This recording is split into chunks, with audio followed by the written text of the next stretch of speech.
উফ বন্ধুসকল 3 মাহ ধৰি কিনে দোকান দিব পৰা নাই মাথা একদম বেয়া হৈ আছে একদম মানে কি ক'ব আৰু এতিয়া উপায় নোহোৱা হৈ গৈছে একদম উপায় নোহোৱা হৈ গৈছে এখন দোকান পৰি আছে ৰুমৰ সন্মুখত কিন্তু দোকান দিব পৰা নাই আজি প্ৰায় 3 মাহে চাওক দোকানৰ চকা পামচাৰ হৈ গৈছে পুৰা একদম কিন্তু দোকান দিবই পৰা নাই ফেব্ৰুৱাৰী 20 তাৰিখে দোকান বন্ধ কৰিছিলোঁ মোদী আহিব আৰু কোনোবা আহিব সেইকাৰণে কমপ্লিট দোকান বন্ধ কৰি দিছিলে মানে মই য'ত দোকানখন দিওঁ তাৰমানে ৱাইন শ্বপৰ সন্মুখত দিওঁ মই আৰু মই দোকানৰ পিছফালে এটা ডাঙৰ ড্ৰেইন এটা আছে লাষ্ট গেটৰ পৰা আৰম্ভ কৰি বেলগড়লৈ গৈছে এইটো ড্ৰেইনটো আৰু সেই ড্ৰেইনটোৰ কাম চলি আছে মানে কমপ্লিট ড্ৰেইনটো ভাঙি দিছে আজি 3 মাহমান হ'ল প্ৰায় মই ফেব্ৰুৱাৰী মাহৰ পৰাই কাম কৰি আছোঁ ফেব্ৰুৱাৰী মাৰ্চ এপ্ৰিল মে মোটামুটি 3 মাহ ৰানিং হৈ আছে আৰু মই দোকান দিব পৰা নাই লোকচান হৈছে বহুত লোকচান হৈছে আৰু ইফালে মানে ভণ্টিৰ বিয়াও গ'ল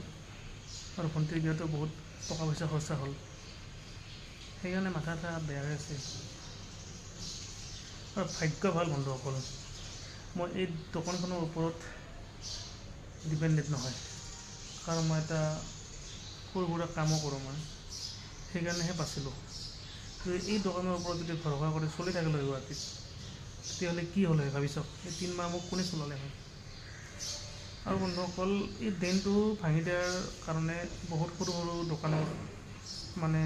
যেনেকৈ ডেইলি দোকান দি কিনে চলি আছিলে তেওঁলোকৰো বহুত অসুবিধা হৈছে আৰু বহুত দোকান বন্ধ হৈ আছে এতিয়া কিছুমানে হয়তো ঘৰ ভাড়া থাকি কিনে গুৱাহাটীত এই ফুটপাথত দোকানবিলাক দি আছিলে তেওঁলোকৰ কাৰণে মানে বহুত বিপদ হৈছে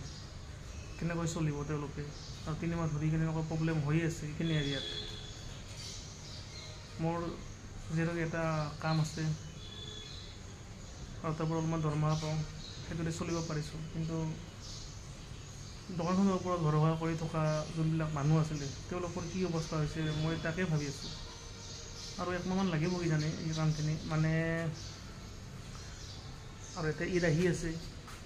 আৰু এই ঈদৰ কাৰণেতো আৰু বন্ধ যাব তেওঁলোকৰ আপোনাক দেখাই আছোঁ কি ড্ৰেইনৰ কাম চলি আছে বলক ড্ৰেইনত যাওঁ